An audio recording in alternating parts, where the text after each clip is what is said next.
Nie daję umrzeć. I never let them die. Today, requests, applications, letters, searching, waiting, understanding for the memory of remains, ferreted out, miraculously scraps of reality, long gone, supposedly unnecessary. I never let them die.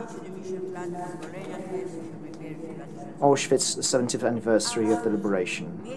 Auschwitz is a place that used to be unknown, that my father used to scare us with, that they would all be sent there because my brother used to copy some articles for the underground newspaper. I was 11 years old at the time, and 2 years later, for me, even hundreds of thousands of other Jews and people of different nations, this place became the only reality for me, a bottomless pit of hell that I couldn't get out of.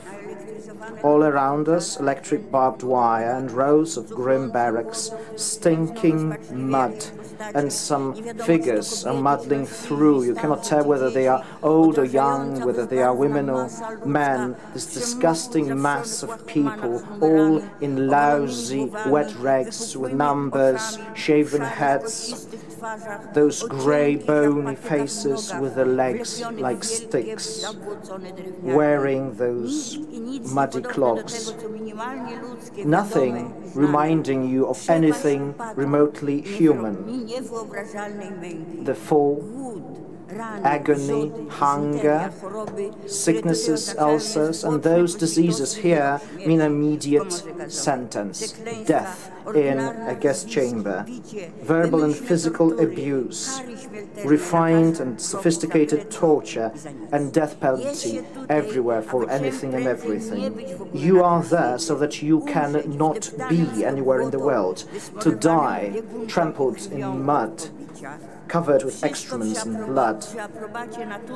And all this with nature's approval that was used by the oppressors, with gusts of wind and snow and rain, and this labor beyond one's strength, and those German songs that we had to sing, and you would march there and some of them wouldn't return. And also we were taunted by a German band that accompanied us when we marched.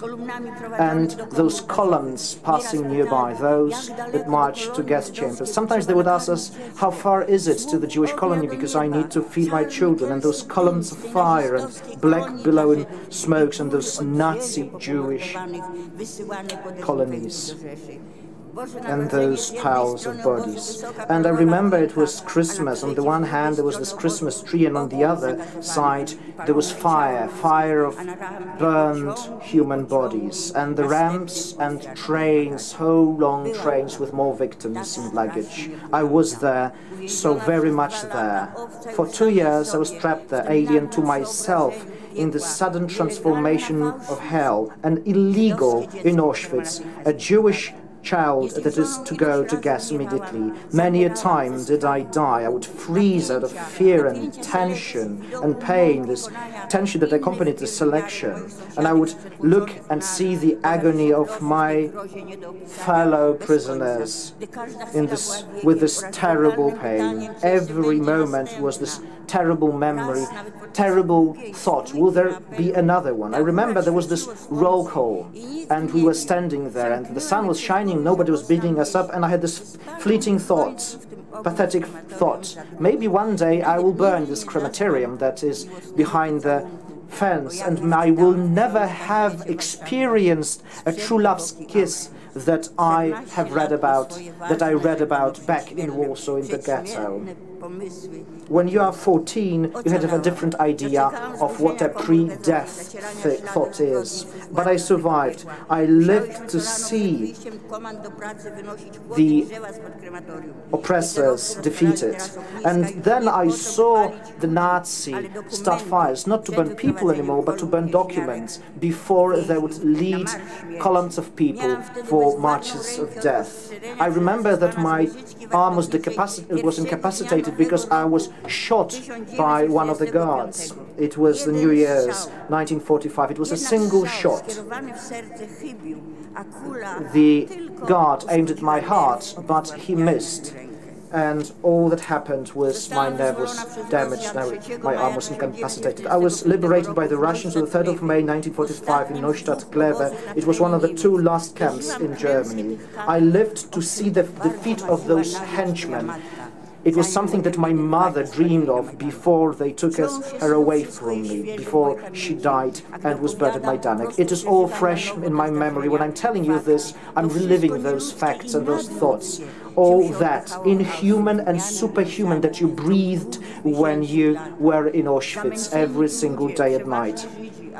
People who died here, tortured here, mostly Jews, but not only, not even names remained. All that remains are ashes scattered by the wind. And for me, the greatest debt is to pass on this memory, to tell others about how much they desired to live. I want to tell the world about that. And this overwhelming daily terror that I was at. I was 10 and then 15, and all that transports me back to those moments and to those names with this pain and longing. And I must say that even if I could, I would rather not forget all that. In my memories only can I be with my loved ones and feel their absent presence next to me, because even their photos were burned. And those images are etched deep in my mind. And through them I can tell right from wrong, and I can tell what the reality is like, and instinctively I can be vigilant. I can recognize evil lurking nearby. And these memories actually make it impossible for me, and I can't reconcile it with the fact that people do not really understand what Auschwitz was. What is life for a human being? His life, the loved ones, and the life of his nation. This life that is threatened by others, people who want to take away somebody's life, somebody's possessions. There is this fear, there is denial, Holocaust denial. All that terrifies me. I feel outraged because I know what kind of hell all that can turn into if nobody stops it. This Auschwitz lurking in evil, it lingers and is reborn in this growing terror, in anti-Semitism, in racism. And it grows to people being decapitated with others watching, the whole world watching. Sometimes, when I'm really stunned with what is happening around us, I keep telling myself, Auschwitz could actually legally exist for years and act for years. If that is possible, all the worst things in the world are possible. But you need to oppose that. You have to oppose all that unequivocally so that no further tragedies occur. And this museum, Auschwitz-Birkenau Museum and Memorial, they are doing great work.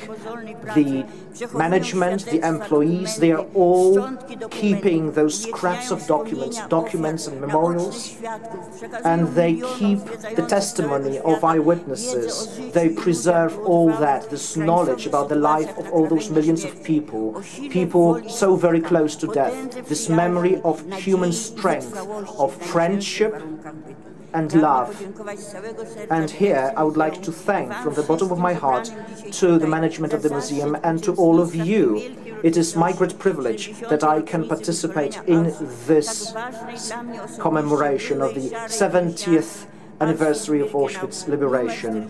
I'm just an inmate, just a prisoner number 48693 with a death penalty because I was so young and because I was Jewish. I would like to thank all of you for this sense of a momentous moment that we have here. And I would like to thank all of you for that in this place that used to be so horrifying.